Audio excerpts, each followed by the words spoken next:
नमस्कार। तो मुख्तार अंसारी का चैप्टर द एंड हो गया और मुख्तार अंसारी सुपुर्द खाक हो गया। मैं इस वक्त गाजीपुर लोकसभा में आया हूँ।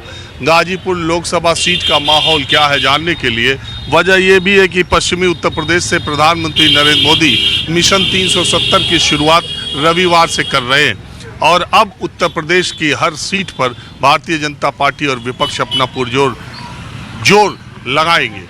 तो गाजीपुर लोकसभा सीट ऐसी है जो 2019 के लोकसभा चुनाव में विपक्ष ने जिन सीटों पर ज़्यादा अंतर से जीत हासिल की उनमें गाजीपुर भी एक है। अफजाल अंसारी सपा बसपा गठबंधन के उम्मीदवार के तौर पर पूर्व रेल राज्य मंत्री और वर्तमान जम्मू कश्मीर के उपराज्यपाल मनोज सिन्हा को 1 लाख से ज़्यादा वोटों से हराने में कामयाब हुए थे। अफजाल अंसारी इस बार समाजवादी पार्टी के उम्मीदवार हैं और बीजेपी गाजीपुर सीट को कठिन मांगते हुए अभी तक उसने उम्मीदवार के नाम का ऐलान नहीं किया।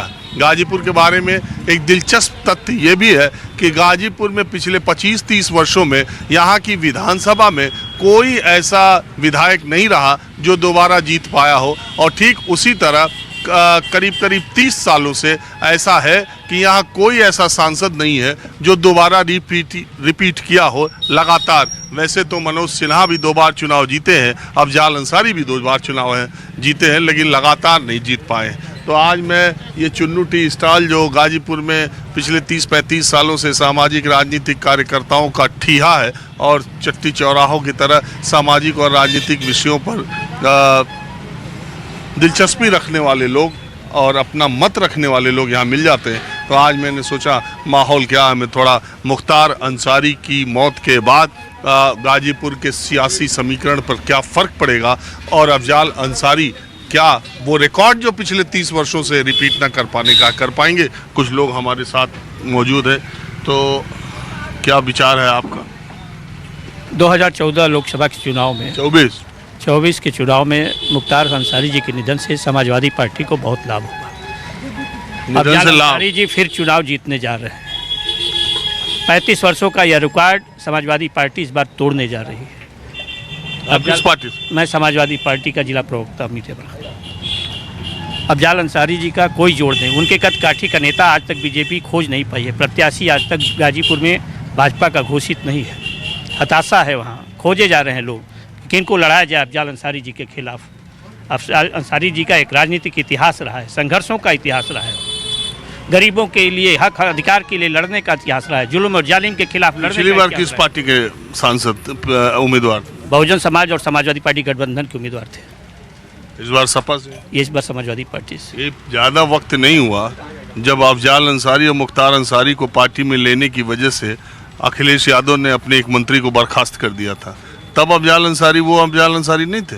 अफजाल अंसारी से राजनीतिक परिस्थितियां बदलती रहती हैं। आज हम भारतीय जनता पार्टी को हराने के लिए सारे लोग एक हुए हैं, इंडिया गठबंधन बना है, हम बीजेपी को हराना चाहते हैं। आज बेरोजगारी का यह आलम है कि बेरोजगार नौजवान अपनी डिग्रियां फूंक रहा है, आत्महत्या कर रहा है। तो कोई भी प्रतियोगी परीक्षा आज तक सफल नहीं हो पाई। इस सवाल पे तो योगी सरकार को नैतिक आधार पर इस्तीफा दे देना चाहिए। कानून व्यवस्था फेल हो रही है। मोदी जी का राजनीतिक क्षेत्र है वाराणसी और उनके पार्टी के आईटी सेल के पदाधिकारियों ने बीएचयू की छात्रा के साथ दुष्कर्म किया, लेकिन उनके साथ कोई कार्रवाई, उनका बुलडोजर चला क्या? कानून व्यवस्था फेल है, संगठित अपराध पर नकेल कसी जा रही कि नहीं? बहुत लोग कह रहे हैं माफियाओं के खिलाफ ऐसी निर्णायक जंग किसी सरकार ने लड़ी नहीं। लोगों ने दूसरी पार्टियों ने संरक्षण दिया माफियाओं को। कोई संगठित अपराध नहीं है। जुल्म और जालिम के खिलाफ लड़ने का इतिहास रहा है मुख्तार अंसारी और अफजाल अंसारी का। लोगों के पेट में मरोड़ पैदा होता है कि मुख्तार अंसारी और अफजाल अंसारी कैसे राजनीति करें। जो यहाँ की सामंतवादी ताकतें हैं उनसे चिढ़ती हैं, उनसे ईर्ष्या रखती हैं, लेकिन आप गरीबों के साथ। आपका नाम क्या है? मैं अरुण कुमार श्रीवास्तव जी, एक मुझे आप बताइए, एक बात कही जाती है गाजीपुर के बारे में कि ये इलाका जो था शुरुआती से कम्युनिस्ट नेताओं का था। यहाँ पर कम्युनिस्ट नेताओं ने अपना जनाधार बनाया था। सरयू पांडे इतने बड़े यहाँ के नेता थे। तो ये कम्युनिस्टों की और एक विचारधारा की राजनीति ने ये क्रिमिनल्स के हाथ में यहाँ की राजनीति धीरे धीरे कैसे चली गई? ये अफजाल अंसारी कम्युनिस्ट पार्टी के पहले विधायक थे। 1985 में पहली बार चुने गए थे। वो मुझे मालूम है। ये विचारधारा के ही लोग थे, वो कहीं अलग नहीं हुए। वो समाजवादी पार्टी की विचारधारा में परिस्थितियाँ बनती बिगड़ती रहती, आदमी जाता रहे। आज तो कांग्रेस छोड़कर लोग जा रहे हैं बीजेपी में और तुरंत राज्यसभा उनको दिया जा रहा है। आखिर क्या मजबूरी है भारतीय जनता पार्टी को उनके लेने की? क्या उनके दुनिया की सबसे बड़ी पार्टी अपने को कहते हैं? हाँ, ये बात सही है। इधर जो पार्टी ज्वाइन कर रहे हैं उधर लिस्ट में नाम आ जा रहा है और अलग अलग पार्टियों का राज्यसभा। अभी तो आज ही बीजेपी ने 2 नेताओं को ज्वाइन करा, तुरंत से महाराष्ट्र में टिकट भी दे दिया। आपका क्या विचार है? आप भी किसी पार्टी से? जी, मैं कांग्रेस पार्टी से हूं और गाजीपुर में जो लहर है अब चाल अंसारी का, कांग्रेस का एक समय में कांग्रेस के यहाँ विधायक और एमएलए एमपी सब जीतते थे। जैनुल बशर यहाँ के, कांग्रेस तो एकदम सुपड़ा ही साफ है कांग्रेस पार्टी का यहाँ गाजीपुर में। नई परिस्थितियां होती है। कांग्रेस पहले यहाँ बहुत मजबूत थी, इस समय कमज़ोर है। 2009 में भी हम लोगों ने राधे मोहन सिंह को समर्थन दिया था और वो 2009 में चुनाव जीते थे। आज भी अफजाल अंसारी को हम समर्थन दिए हैं और निश्चित तौर पर अफजाल अंसारी पिछले रिकॉर्ड को भी तोड़ करके आगे बढ़ेंगे, पिछले रिकॉर्ड को तोड़ देंगे। तो अब कांग्रेस पार्टी के समर्थन देने का उत्तर प्रदेश में है क्या? अमेठी और रायबरेली में कैंडिडेट भी नहीं खोज पा रहे हैं आप लोग कि कौन चुनाव लड़ेगा? 2 महीना बचा हुआ चुनाव।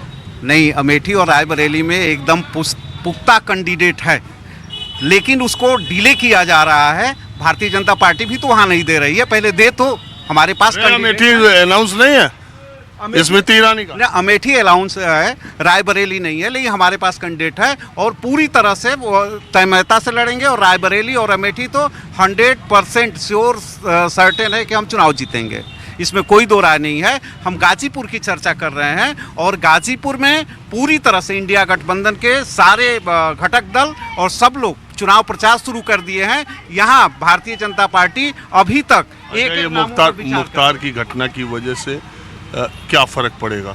आपका बाहुबल कमजोर होगा?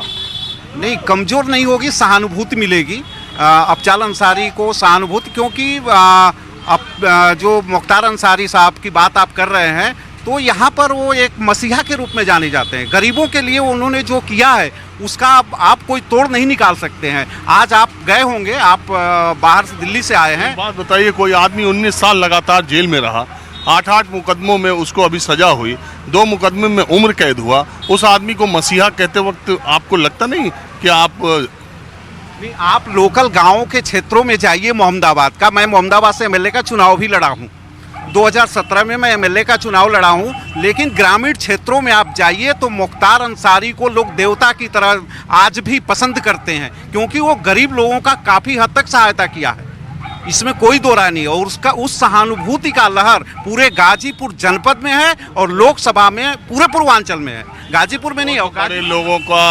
बड़े लोगों से सारे आय के जितने संसाधन है सब पर कब्जा करना और उसको गरीबों में बांटना थोड़ी थोड़ी। अब जब परिस्थितियां हैं, हो सकता है जो आप कह रहे हैं वो सही है, लेकिन जो गरीब तबके के लोग हैं वो उनके अंदर सहानुभूति उनके प्रति है और निश्चित तौर पर उसका लाभ लोकसभा के चुनाव में मिलेगा। तो 5 किलो राशन का नहीं कुछ फर्क है? अच्छा, राशन का क्या फर्क पड़ेगा? राशन क्या मोदी जी अपने घर से दे रहे हैं?